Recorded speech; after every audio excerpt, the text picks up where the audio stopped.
all of the recent tragedies with all of the black people being shot and being in places where they feel like they're victims of police brutality.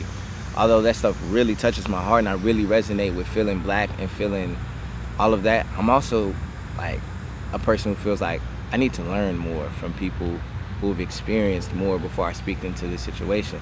We have so many like black leaders like Prop and other people who are really good voices for this movement. People who are educated, who are really in that. I'm like, yo, listen to Prop, listen to these guys who have some stuff to say. And I think before, although some of my stuff will always reflect the pain of like being a black man in America and like that kind of stuff, before I could say I'm like the front line, front piece, I still think I'm so young and I gotta learn some more before I can fully tap into that. But I 100% believe in fusing the social, political activism into the music. I think it's what we need more of, especially in this time, in this era. Good records and good hits and feel-good songs are gonna always be there, but the time and the era that creates change and creates a society that's actually going to progress, that's the kind of music we need. So I'm going to have that stuff there, but it's going to be my twist because I'm Keyshawn and I do things my way, so it won't sound like a typical record, but I do this for sure for people who are hurting. So I could like to be like absolutely 100% real with you. I remember the first time I felt black. I was about I had to be like 7 years old and I was staying in my apartment complex.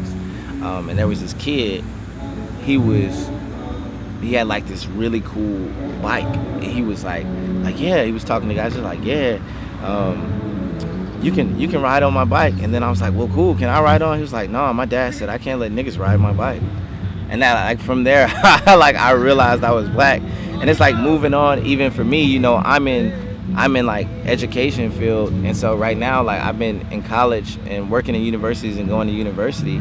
I went to a predominantly white university, so I remember being in classes where it's 100 people in the class, I'm the only black person there, and the teacher says something like, split up in groups, and I can be in the middle of the class, and the class will just fold around me. People don't want to work in groups with me, which is ironic because I always had the best grades in the class, so it really didn't bother me in the long run. And then and it's funny because when people start figuring out you're smart, they're like, oh, he's smart, I actually probably should rock with him.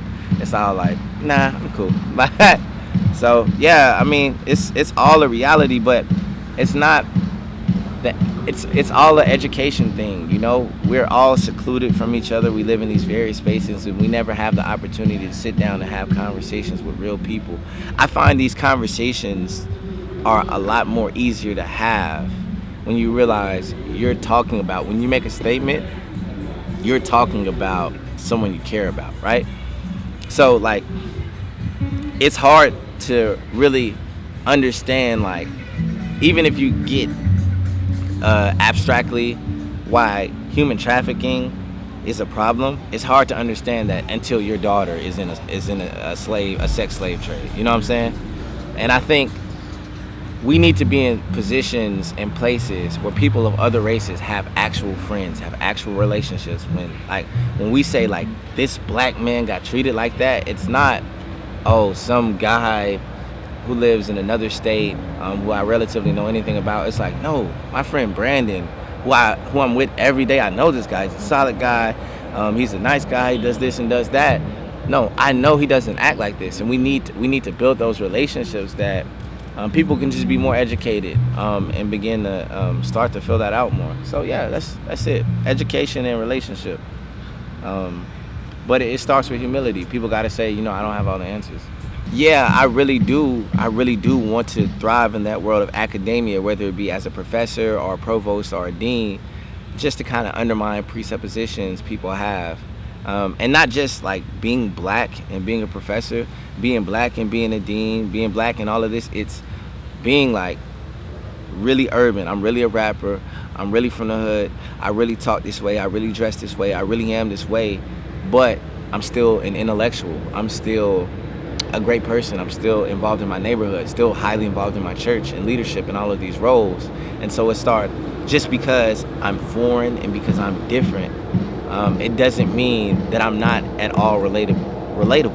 On the same level, we have a common ground. And it's really funny because I was in Houston with my dog Tony Richard, and we was after a show just hanging out with some fans, and it was just crazy the different demographics of people, and like they were talking about TV shows that they all watch, and I'm like, we all watch Game of Thrones. Like I'm sitting at this table, it's like Tony Richard, if you ever been around him, he's a real hood dude. Like he got dreads, tattoos up his sleeve. He from Lafayette, Louisiana, so he really would look intimidating to some people. But here he is having a very intellectual, very educated conversation about Game of Thrones and the way the plot sequences are unrolling. And I'm like, bro, humans have more in common than we can know. And so it's just getting over the hump of the things that make us alienated and the things that make us different.